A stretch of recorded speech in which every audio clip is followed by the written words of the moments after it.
Hey there, you're watching Bare Knuckle Binder. Welcome to the channel. Today is part 2 of repurposing this flatbed for the 1945 M-5H-6.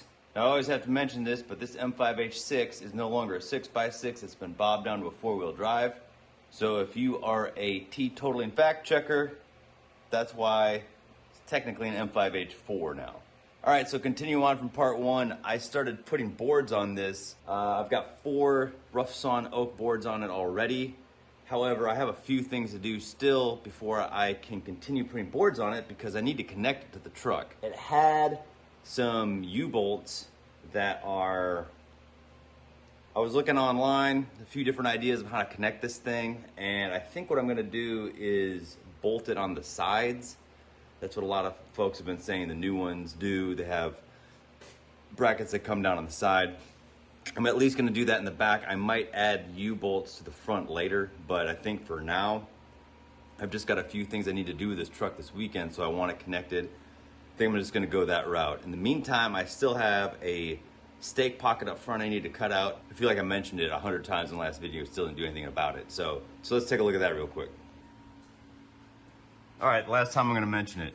I need to cut this guy out of here. So what I need to do is pull the bed back to give me some room to work on that. I've already covered the fuel tank on the other side with a carpet, so it'll be safe to cut that thing off of there.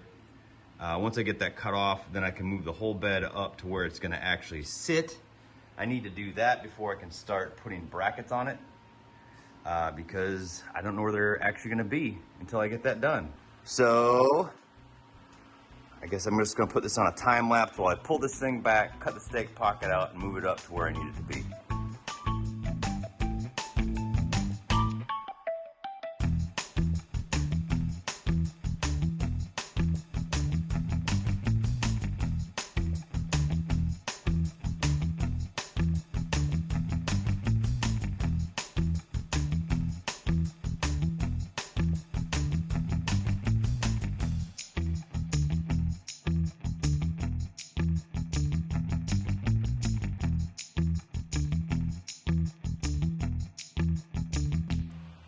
Got him.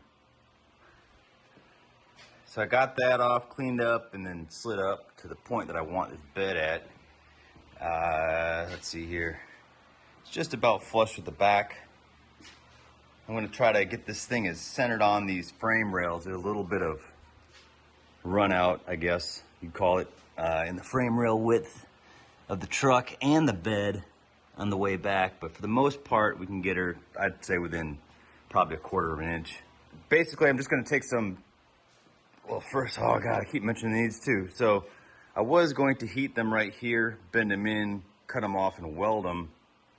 Let me show you, because up on the front, that's what's been done pretty much. However, this thing was getting in the way of me welding. See, this one looks pretty bad.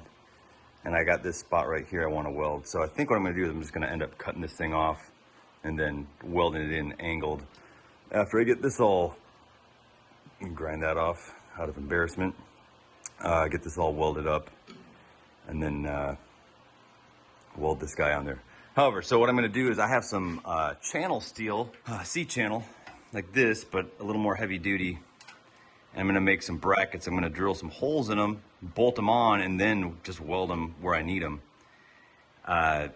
The funny thing is the C-channel is actually what I was collecting to build this thing out of in the first place.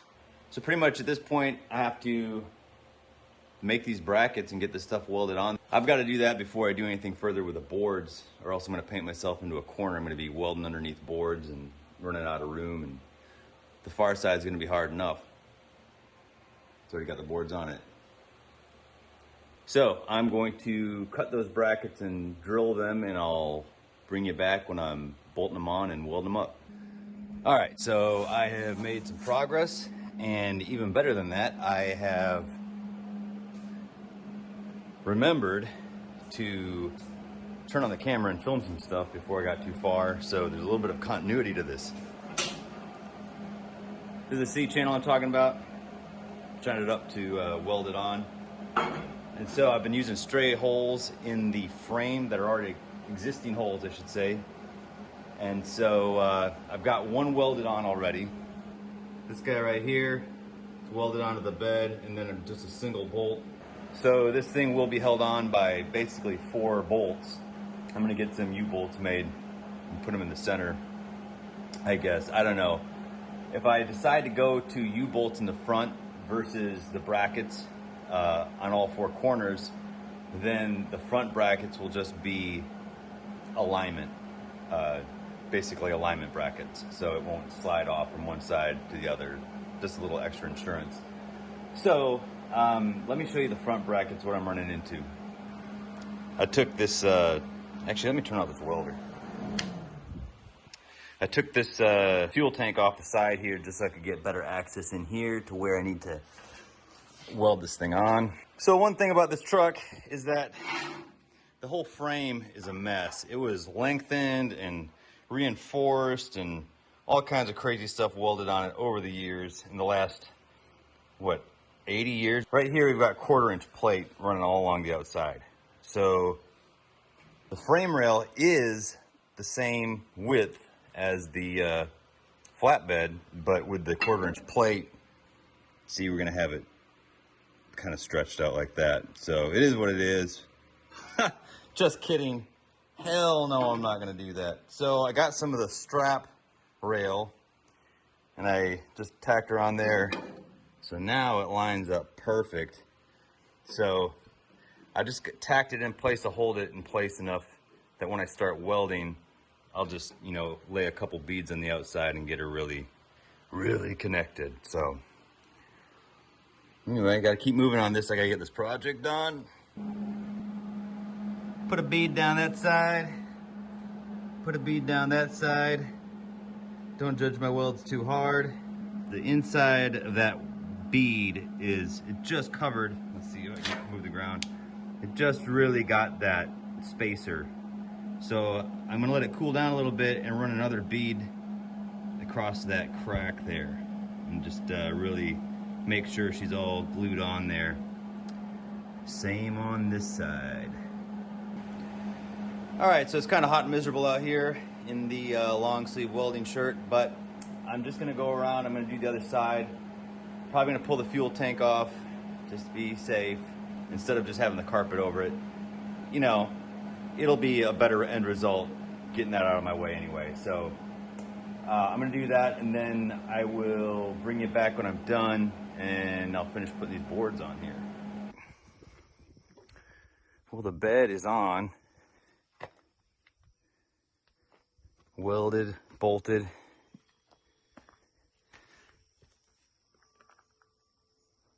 So now I gotta finish decking this thing. So I've gotta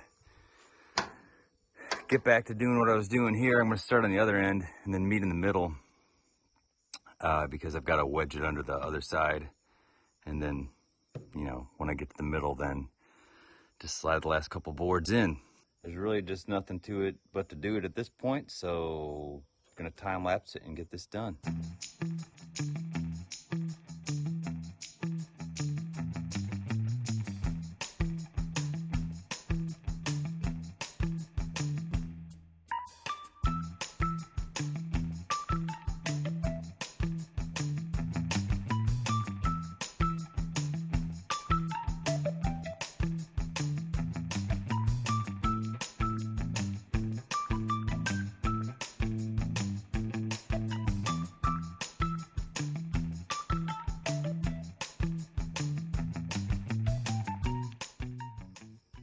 Of course, the camera pooped its pants before I got done because it's one of my videos. It wouldn't be bare knuckle binder without camera failure.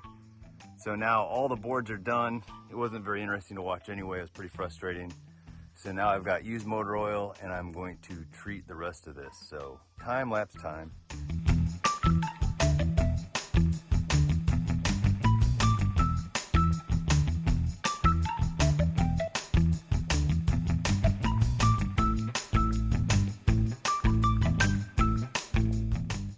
Well, I got a bit of a confession. I got the flatbed done. I got the boards treated with motor oil and it's loaded up with junk. Real quick, I bought this truck the day after I turned 16. And that was a while ago. And the entire time, I always dreamed about putting a flatbed on this. And ever since I was about that age, I've been going to the junkyard here in my hometown. And they have a killer tractor yard for old tractors like letter series farmals, etc. and so on. And I've always had a daydream about driving this thing up to the tractor yard. It can be muddy, it can be tough to get to sometimes. Right now it shouldn't be too bad, but I've always wanted to drive this up there. I've driven this to the junkyard to haul off some scrap before, but I didn't have time to go up to the tractor yard. So today is the day. And so now that the flatbed's on here, we're loaded up. Let's haul some junk. I smell a road trip.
Well, I got all my stuff unloaded. Usually they have the crane here that helps you unload it, but I guess the guy called in sick today because I just had to get up there and chunk it all off myself, which is fine. But anyway, right now I am crawling up to the tractor yard, and there's actually, you hear that squeaking? That's a leftover remnant of the truck's former life. They had reinforced the entire frame with 4-inch angle iron, and I got all of it off except one little piece, and it rubs against the cab, so that's that really annoying squeaking sound. It's a funny squeaking sound. So anyway, crawling to the tractor yard.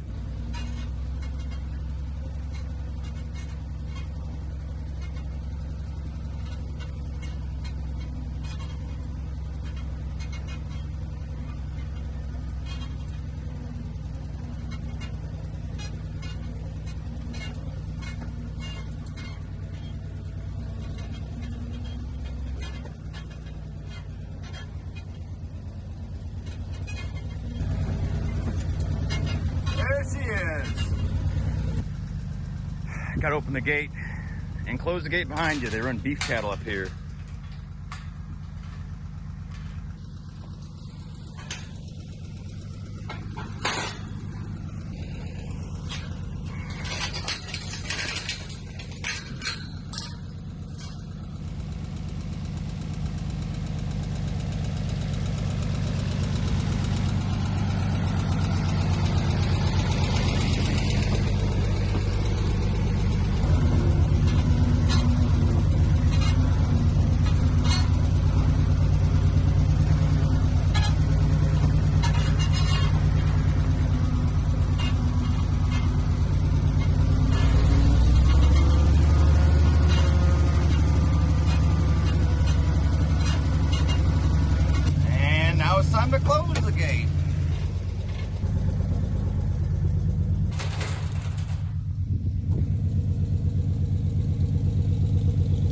Man, that flatbed looks good.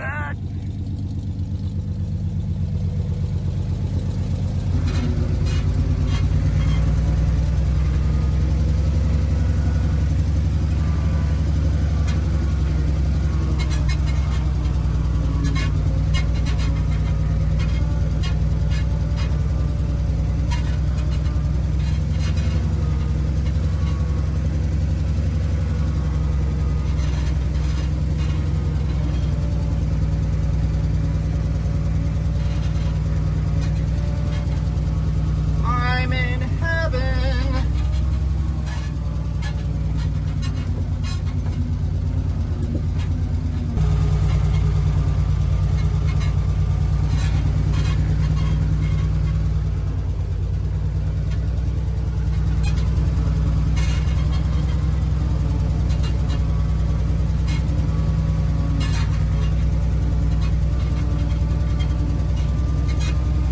What's that, a big mud puddle?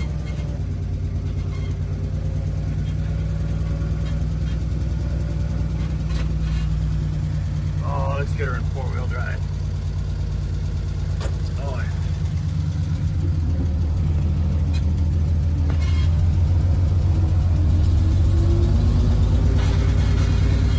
Oh, yeah. Let her eat, boy. Nothing to it.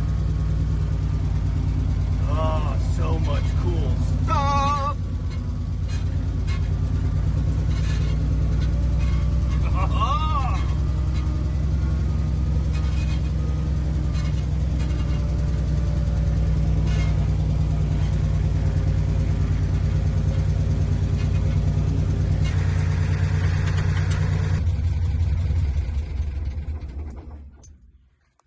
All right, like I said, I've been coming to this junkyard since I was a kid, and this is one of my favorite places on earth because it is an old school junkyard. There's deals to be had, but they don't pull parts as far as I know. They don't pull parts for you, and they don't ship anything, so you got to be here in person. And getting up to the tractor yard, you're either in a vehicle that can make it up here, or you're walking all the way up here with your tools. Typically, you can drive up here, but this year's been really rainy, so it's nice to have a reliable with me. Now, just walking around here a little bit, kind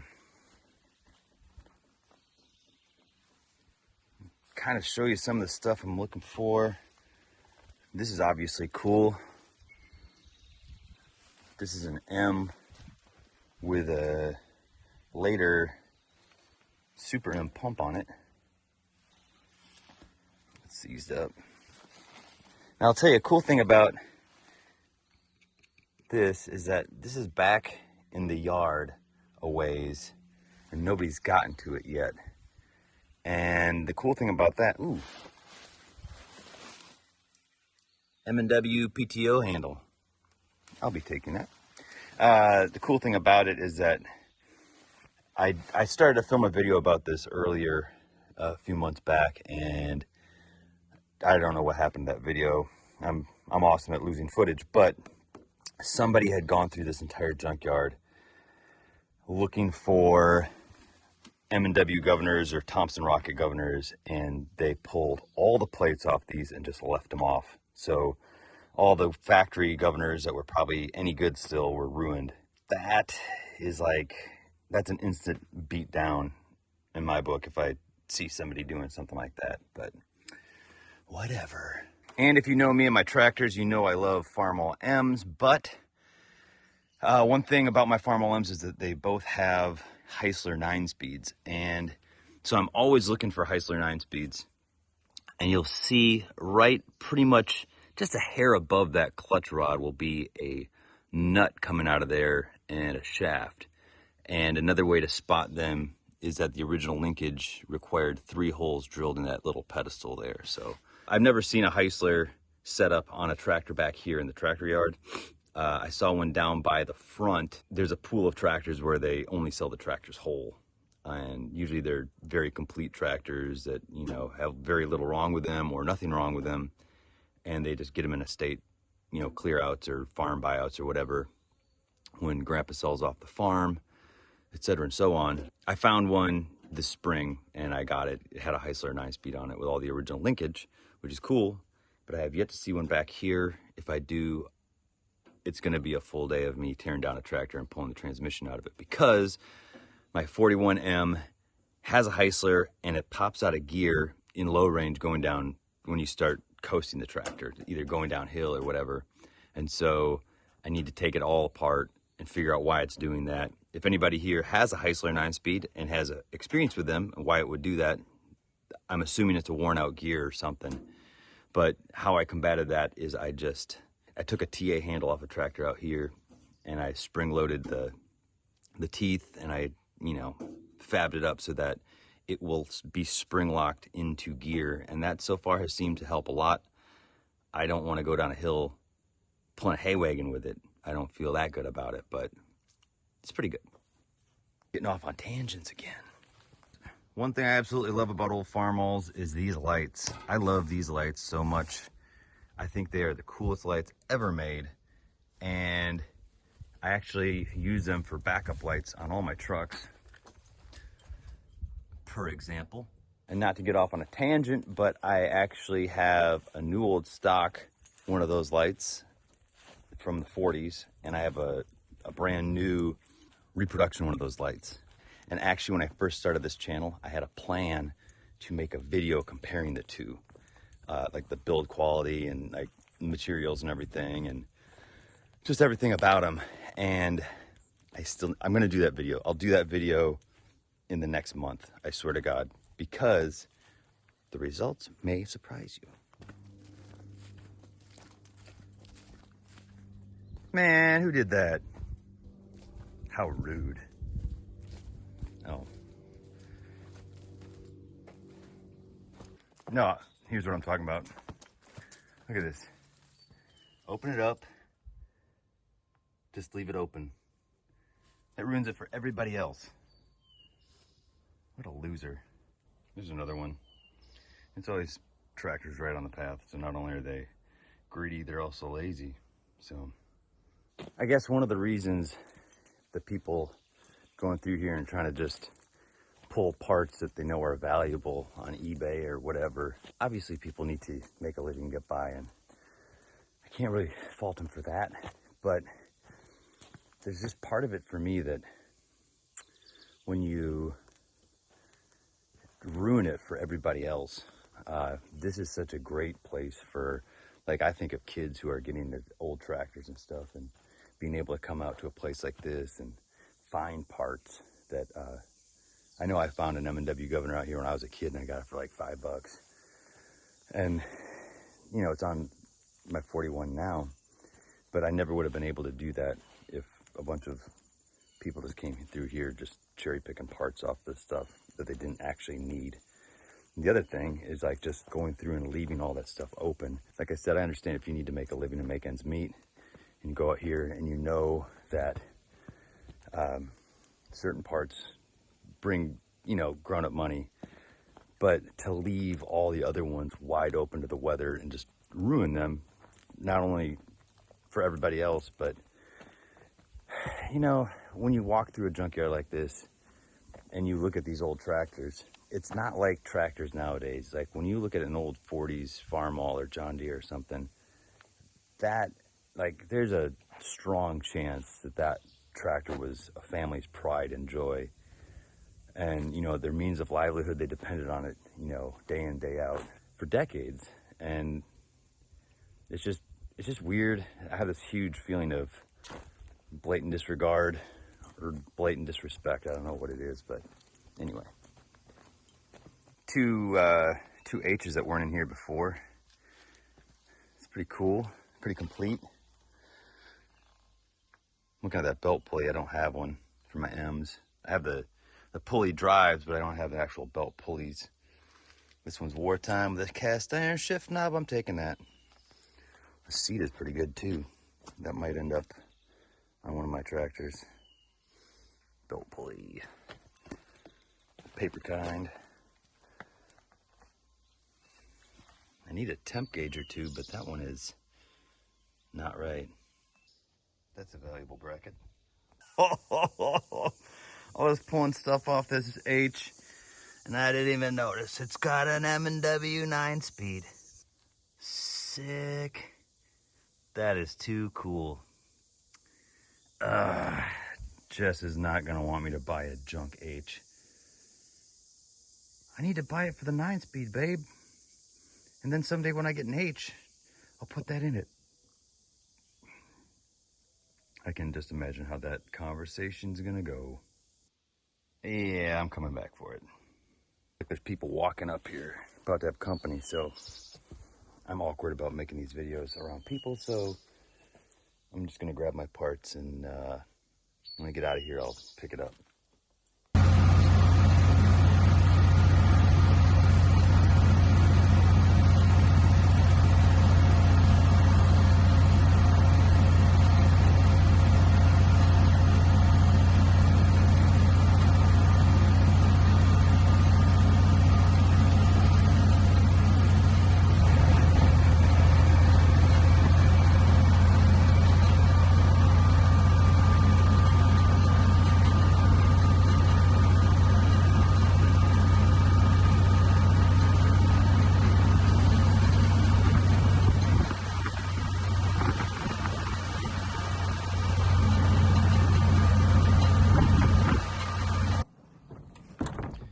Well, it is the next morning,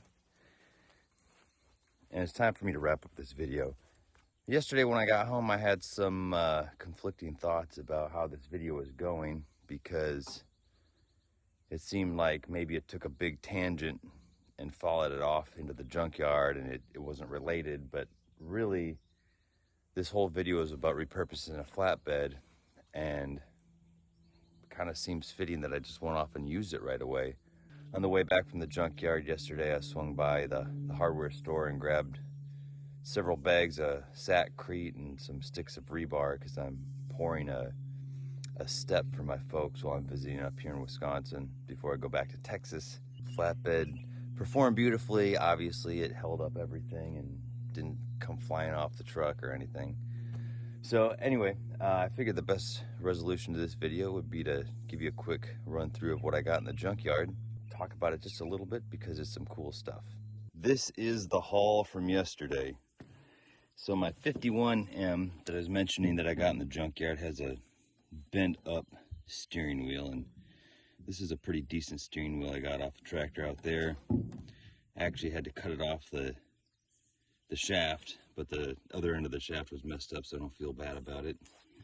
This is the M&W PTO handle. It clamps onto the existing PTO handle with a cable clamp right there, so it's a pretty cool little thing. It's missing the knob, but I've got an interesting idea for this one. I didn't really need this, but it's a really cool piece, and it's not in perfect shape.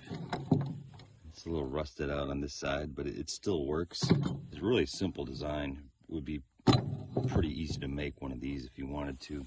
I think I'll try this out on one of the tractors and see what I think of it.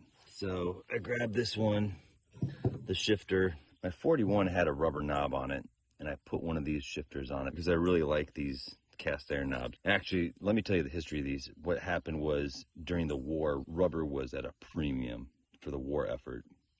And so not only was it tough to get tractors with rubber tires, it was tough to get anything. And so they took the rubber shift handles and replaced them with these cast steel. I can't remember. I think it's cast iron because I have tapped one of these out. There's one of these on the shifter inside the Army truck, and I have one on Claudette, my Coleman 4x4. I just think they're the most comfortable thing. And there's one on the 41M because I wanted one of these, but the overall condition of the shifter, this one's better, so I'm going to swap it out after I clean it up.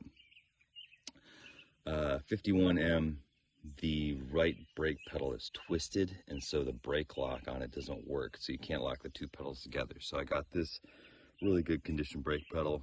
This is the M&W linkage. I couldn't help myself. I grabbed the linkage off the tractor. I am planning to go back and spend a day pulling the entire 9-speed out of that tractor, because like I said, I don't have an H, but I would like to have one someday. And it would be a lot more convenient to search for an H that I really like versus one that just happens to have a 9-speed in it. So I can get any H I want and then just install the 9-speed into it. I know that these seats get a little bit of a bad rap for a couple reasons. One reason is because these toolboxes always rust out. Every single one that I've seen has had a little bit of rust out in it. And my 41 has one of these seats. And these also get a bad rap because they're not as comfortable as the later ones. They're a little more stiff, but I actually like these better. I've ridden lots of M's with the spring worn out on the other style seat, and you're just bouncing around all the time. So I kind of like this one better. Plus, I think it's a way better looking seat. It's much more reminiscent of the early style seat, which was a little more angular. This one, what's fascinating about it is the seat itself doesn't have any rust out, but there was nothing. Here, let me get this open. Bottom of the seat looks good too. There was nothing in this toolbox, so the thing didn't rust out. This is the first one I've seen that didn't have any rust out in it. So that's pretty impressive. And the one that's on my 41 has a little bit, they tried welding it to this thing. I don't know why, but anyway, I'm gonna put this on the 41. The other one I'll do my best to clean up. All right, the very last thing. These are just the bolts for the seat. They're a certain length, so it's just easier to grab them while you're there. I don't know exactly how rare these are. This is the first one I've seen in person.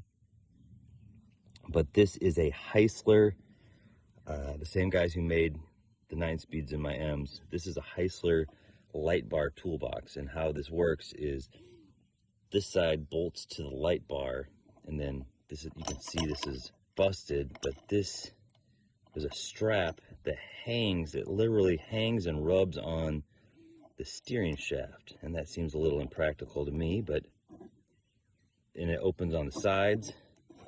You can see that this one came with all the goodies. It needs a little spot weld there. That's busted. That should be connected.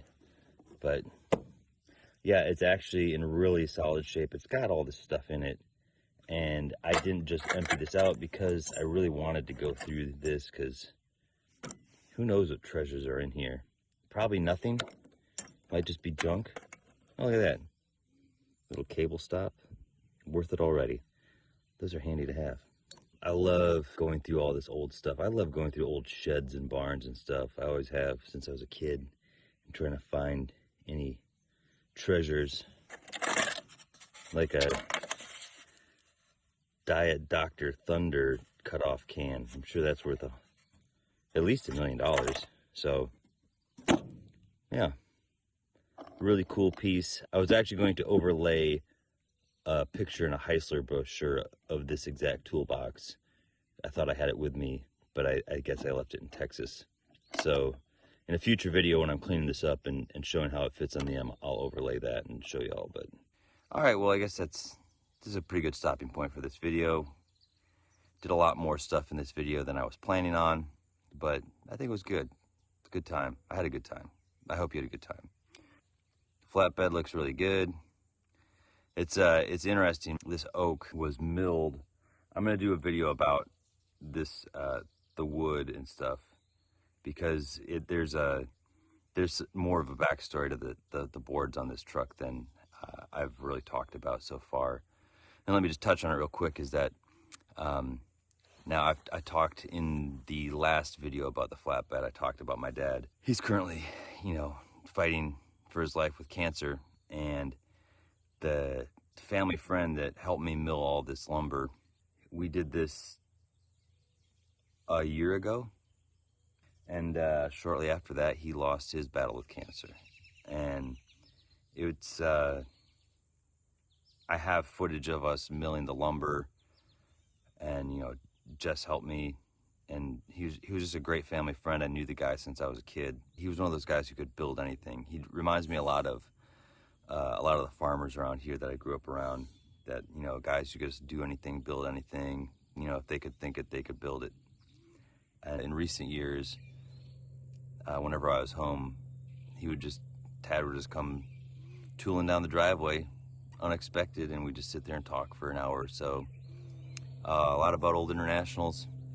He loved this truck so much. We drove around in it, I remember the last time I saw him, the November right before he passed away, between milling, like right after we milled the lumber, we drove this truck all the way from where my parents live. I picked him up where he lived in Hub City, Wisconsin. These are tiny places. He drove all the way up past Yuba, Wisconsin, and met a friend of his. He was so excited for me to meet this friend because his friend had a collection of old Farmall tractors, and one of the Farmall tractors was a 1206 Wheatland with a Coleman front axle, front wheel assist, which is, I mean, that's some serious bucket list tractorness right there. But anyway, Tad's son is a good friend of mine. He reached out to me and told me there's a bunch of lumber that Tad had still. Some of it, I could have whatever I wanted, and some of it might really come in handy for the 35C1 that I've been working on. Anyway, but the sawmill that Tad had, he had built out of parts that he found at the local junkyard that we were just at.